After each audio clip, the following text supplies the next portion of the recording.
Welcome back to my channel. ಹೊಸದಾಗಿ channel ನೋಡ್ತಾ ಇದ್ದರೆ ಸಬ್ಸ್ಕ್ರೈಬ್ ಮಾಡಿಕೊಂಡು ಸಪೋರ್ಟ್ ಮಾಡಿ. ಸಚ್ಚಿದಾನಂದ ಸಾಯಿನಾಥ್ಗೆ ನಮಸ್ಕಾರ ಮಾಡುತ್ತಾ ಸಾಯಿನಾಥರ ಅನುಗ್ರಹ ಎಲ್ಲರ ಮೇಲೂ ಇರಲಿ ಅಂತ ವಿಡಿಯೋ ಪ್ರಾರಂಭ ಮಾಡ್ತಾ ಇದ್ದೀನಿ. ಶುಕ್ರವಾರ ನಮಗೆ ವೈಕುಂಠ ಏಕಾದಶಿ ಕೂಡಿ ಬಂದಿರೋದು, ಅಂದರೆ ಮುಕ್ಕೋಟಿ ಏಕಾದಶಿ ಧನುರ್ಮಾಸದಲ್ಲಿ ಅದು ಶುಕ್ರವಾರ ಬಂದಿದೆ.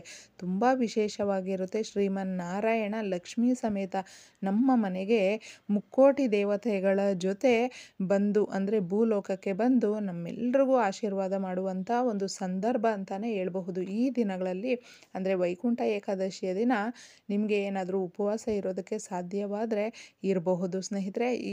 ಅಂದರೆ ಉಪವಾಸನ ಯಾವಾಗ ಬಿಡಬೇಕಕ್ಕ ಅಂತ ಕೂಡ ಕೇಳ್ತಾ ಇದ್ದೀರಾ. ನಿಮ್ಮ ಇಷ್ಟಾನುಸಾರ ಕೆಲವೊಬ್ಬರು ಬೆಳಗ್ಗೆಯಿಂದ ಮಧ್ಯಾಹ್ನದವರೆಗೂ ಅಂದರೆ 12 ಗಂಟೆಯವರೆಗೂ ಉಪವಾಸ ಇರ್ತಾರೆ.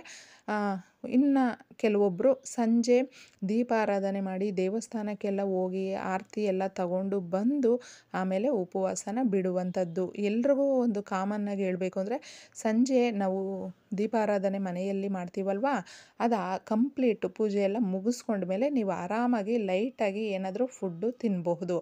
ನೋಡಿ, ಅನ್ನ ಅಂತ ಏನು ಪದಾರ್ಥಗಳಿರುತ್ತೆ ನೋಡಿ, ಅನ್ನದಿಂದ ಅಕ್ಕಿಯಿಂದ ಮಾಡಿರುವಂಥದ್ದು, ಅದನ್ನು ಈ ದಿನ ನೀವು ಆದಷ್ಟು ಅದನ್ನು ತಿನ್ನೋದಕ್ಕೆ ಹೋಗೋದು ಬೇಡ, ಉತ್ತಮವಾಗಿರೋದಿಲ್ಲ ಅಂತ ಹೇಳ್ತೀನಿ.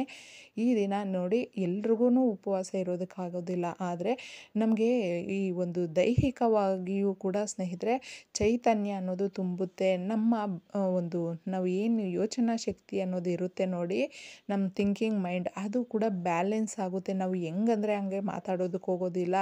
ತುಂಬ ಬ್ಯಾಲೆನ್ಸ್ಡಾಗಿ ಯೋಚನೆ ಮಾಡಿ ಒಂದು ತೂಕವಾಗಿ ಮಾತಾಡುವಂಥದ್ದು, ಅದು ದೇಹಕ್ಕೂ ನಮ್ಮ ಮನಸ್ಸಿಗೂ ಎಲ್ಲದಕ್ಕೂ ಒಂದು ಕನೆಕ್ಟ್ ಅನ್ನೋದು ಇರುತ್ತೆ.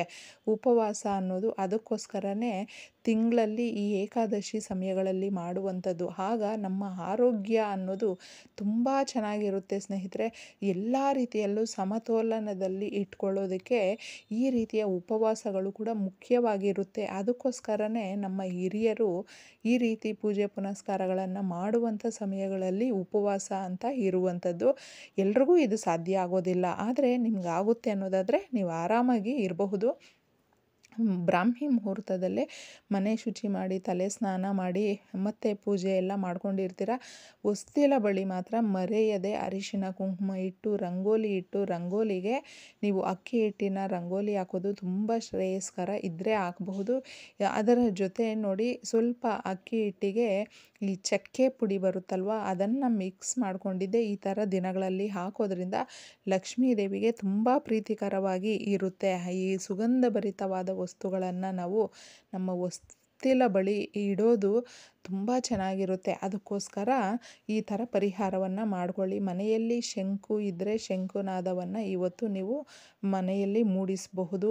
ಹಾಗೆ ಹುಣಸೆ ಹಣ್ಣಿನ ಪದಾರ್ಥಗಳನ್ನು ಇವತ್ತು ಆಹಾರವಾಗಿ ಸೇವನೆ ಮಾಡಬೇಡಿ, ಮತ್ತು ಮಸಾಲೆ ಪದಾರ್ಥಗಳು ಅಂತ ತಿನ್ನಬಾರ್ದು. ಆದಷ್ಟು ನೀವು ಹಣ್ಣು ಹಂಪಲು ನೋಡಿ, ಇದನ್ನು ಮುಖ್ಯವಾಗಿ ಗಮನದಲ್ಲಿಟ್ಕೊಳ್ಳಿ. ಕಠಿಣ ಉಪವಾಸ ಅನ್ನೋದು ಕೈಗೊಳ್ಳೋದಕ್ಕೆ ಹೋಗಬೇಡಿ. ಹಾಲು ಹಣ್ಣು ಈ ಥರ ಎಲ್ಲ ನೀವು ಲೈಟಾಗಿರುವಂಥದ್ದನ್ನು ತಗೊಳ್ಬಹುದು. ದೇವರಿಗೆ ನಾವು ಹತ್ತಿರವಾಗುವಂಥದ್ದು ಸ್ನೇಹಿತರೆ. ಅದಕ್ಕೋಸ್ಕರ ನಿಮಗೆ ಸಾಧ್ಯವಾಗುತ್ತೆ ಅನ್ನೋದಾದರೆ ಈ ದಿನ ಮಾಡಿಕೊಳ್ಳುವ ಪರಿಹಾರದ ಬಗ್ಗೆ ತಿಳಿಸ್ತಾ ಇದ್ದೀನಿ. ತಾಮ್ರದ ಚೊಂಬನ್ನು ನೀವು ತಗೊಳ್ಳಿ, ಹೊಸದಾಗೆ ತಗೊಳ್ಬೇಕು ಅಂತ ಏನೂ ಇಲ್ಲ. ಅದಕ್ಕೆ ನೀರು ಸ್ವಲ್ಪ ತುಂಬಿಸ್ಕೊಂಡು ಪಚ್ಚ ಕರ್ಪೂರ, 1 ರೂಪಾಯಿ ಕಾಯಿನು, ಅರಿಶಿನ, ಕುಂಕುಮ, ಸ್ವಲ್ಪ ಗಂಧ ಇದನ್ನೆಲ್ಲ ಹಾಕಿಬಿಟ್ಟಿದ್ದೆ. ನೀವು ಸ್ವಲ್ಪ ಹೂವನ್ನು, ಅಂದರೆ ಕೆಂಪು ಹೂವುಗಳು ಬರುತ್ತಲ್ವ, ಹಳದಿ ಹೂವುಗಳಾದರೂ ಪರವಾಗಿಲ್ಲ, ಹಾಕಿಬಿಟ್ಟಿದ್ದೆ. ಇದನ್ನು ನೀವು ಸಂಧ್ಯಾ ಕಾಲದಲ್ಲಿ ಮಾಡ್ಕೊಳ್ಳಿ. ಈ ವೈಕುಂಠ ಏಕಾದಶಿ ಅಂದರೆ ಮುಕ್ಕೋಟಿ ಏಕಾದಶಿಯ ದಿನ ನಾವು ಬೆಳಗ್ಗೆ ಹಾಗೂ ಸಂಜೆ 2 ಸಮಯಗಳಲ್ಲಿ ದೀಪಾರಾಧನೆ ಮಾಡ್ತೀವಿ. ಇದನ್ನು ಕೂಡ ನೀವು ನೆನಪಲ್ಲಿಟ್ಕೊಂಡು ಮಾಡ್ಕೊಳ್ಳಿ.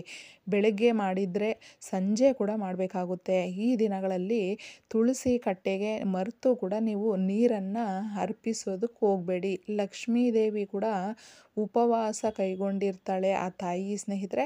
ಆ ತಾಯಿ ಧ್ಯಾನದಲ್ಲಿ ಇರೋದರಿಂದ ನಾವು ಭಂಗ ಮಾಡಿದ ರೀತಿ ಆಗುತ್ತೆ. ಅದನ್ನು ಕೂಡ ನಮ್ಗೆ ಗಮನದಲ್ಲಿ ಇಟ್ಕೊಂಡು ಮಾಡಿಕೊಳ್ಬೇಕು. 3 ತೊಟ್ಟು ಹಾಲನ್ನು ಮಾತ್ರ ನೀವು ಹಾಕಿ ಈ ದಿನ ಈ ರೀತಿಯ ಪರಿಹಾರಗಳನ್ನು ಹಾಗೂ ಬದಲಾವಣೆಗಳನ್ನು ಮಾಡಿಕೊಳ್ಳೋದು ತುಂಬ ಉತ್ತಮವಾಗಿರುತ್ತೆ.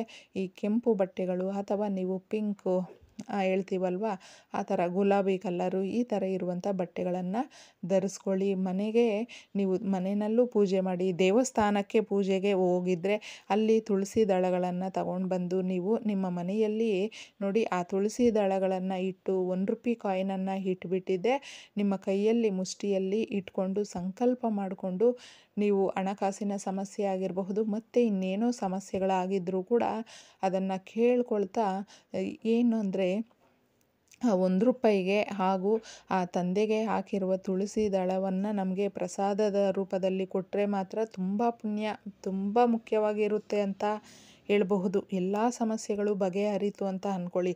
ಮಾನವ ಜೀವನದಲ್ಲಿ ಸಮಸ್ಯೆಗಳು ಅನ್ನೋದು ಬರಲೇಬಾರ್ದು ಅಂತ ಮಾತ್ರ ಯಾವತ್ತೂ ಕೇಳ್ಕೊಳ್ಬೇಡಿ ಸ್ನೇಹಿತರೆ. ನಾವು ಕೇಳ್ಕೊಂಡ್ರೂ ಕೂಡ ಅದು ಆಗೋದಿಲ್ಲ. ಯಾಕಂದರೆ ನಾವು ಜೀವಂತವಾಗಿ ಇರಬೇಕಾದ್ರೆ ಎಲ್ಲ ಸಮಸ್ಯೆಗಳು ಅನ್ನೋದು ಯಾವುದೋ ಒಂದು ರೂಪದಲ್ಲಿ ಬರ್ತಾ ಇರುತ್ತೆ. ಆದರೆ ಬರುವಂಥ ಕಷ್ಟಗಳನ್ನು ನಾವು ಮೆಟ್ಟಿ ಮುಂದೆ ಹೋಗುವಂಥ ಆತ್ಮಸ್ಥೈರ್ಯ, ಬುದ್ಧಿಶಕ್ತಿ, ತಾಳ್ಮೆ ಇದನ್ನೆಲ್ಲ ನೀನು ಕೊಡು ತಂದೆ ಅಂತ ಕೇಳಿಕೊಂಡು ಎಲ್ಲ ರೀತಿಯಲ್ಲೂ ಸುಖ, ಶಾಂತಿ, ಸಮೃದ್ಧಿ, ಅಷ್ಟೈಶ್ವರ್ಯ ಎಲ್ಲವನ್ನು ಕೊಟ್ಟು ಕಾಪಾಡುವಂಥ ದಿನ ಇದು. ಅದಕ್ಕೆ ನೀವು ಮನೆಯಲ್ಲಿ ಪೂಜೆ ಮಾಡಿ ಹಾಗೂ ದೇವಸ್ಥಾನಕ್ಕೆ ಹೋಗೋದಾದರೂ ಮಾಡ್ಕೊಳ್ಳಿ. ಈ ಥರ ಪರಿಹಾರವನ್ನು ಮಾಡ್ಕೊಳ್ಳಿ. ಆ ತುಳಸಿ ದಳಗಳನ್ನು ತಂದಿರ್ತೀರ, ₹1 ಕಾಯಿನು ಈ ಎರಡೂ ನಿಮ್ಮ ಕೈಯಲ್ಲಿ ಇಟ್ಕೊಂಡು ಸಂಕಲ್ಪ ಮಾಡಿಕೊಂಡಿದ್ದೆ. ಅದಾದ ಮೇಲೆ ನೀವು ಅದನ್ನು ನಿಮ್ಮ ವಾಲೆಟಲ್ಲಿ ಇಟ್ಕೊಳ್ಬಹುದು ಅಥವಾ ದೇವರ ಮನೆಯಲ್ಲಿ ಇಟ್ಕೊಳ್ಬಹುದು. ಇಟ್ಟುಬಿಟ್ಟು ಆಮೇಲೆ ನೀವು ವಾಲೆಟಲ್ಲಿ ಇಟ್ಕೊಳ್ಳಿ. ಯಾವಾಗಲೂ ನಮ್ಮ ಪರ್ಸಲ್ಲಿ ಕಾಸೇ ಇರೋದಿಲ್ಲ, ಒಂದು ₹100 ಕೂಡ ಇರೋದಿಲ್ಲ ಅಂತ ಹೇಳುವಂಥವರು ಒಂದು ₹100 ನಿಮ್ಮ ಜೊತೆ ಸೇರಿದ್ರೆ ಅಂದರೆ ನಿಮ್ಮ ಪರ್ಸ್ಗೆ ಖುಷಿಯಾಗುತ್ತೆ. ₹500 ಇಲ್ಲ ಅಂತ ಬಯಸುವಂಥವರು ಅವ್ರಿಗೆ ₹1000 ಸೇರುವಂಥದ್ದು. ಈ ರೀತಿ ಸ್ನೇಹಿತರೆ ನಿಮ್ಮ ದುಡಿಮೆಗೆ ತಕ್ಕಂತೆ ಅದು ಇನ್ನೂ ಆದಾಯ ಹೆಚ್ಚಾಗುವಂಥದ್ದು ಬಹಳ ಚೆನ್ನಾಗಿರುತ್ತೆ. ಈ ತಾಮ್ರದ ಚೊಂಬಿನ ಪರಿಹಾರ ಮಾತ್ರ ನೀವು ಸಂಜೆ ಮಾಡಿಕೊಳ್ಳಿ. ಇಷ್ಟು ನೀವು ಹಾಕ್ಬಿಟ್ಟಿದೆ ದೇವರ ಮನೆಯಲ್ಲಿ ಇಟ್ಟು ಸಂಕಲ್ಪ ಮಾಡಿಕೊಳ್ಳಿ. ಲಕ್ಷ್ಮೀದೇವಿ ಶ್ರೀಮನ್ನಾರಾಯಣ ಸಮೇತ ನಮ್ಮ ಮನೆಗೆ ಬರುವಂಥದ್ದು.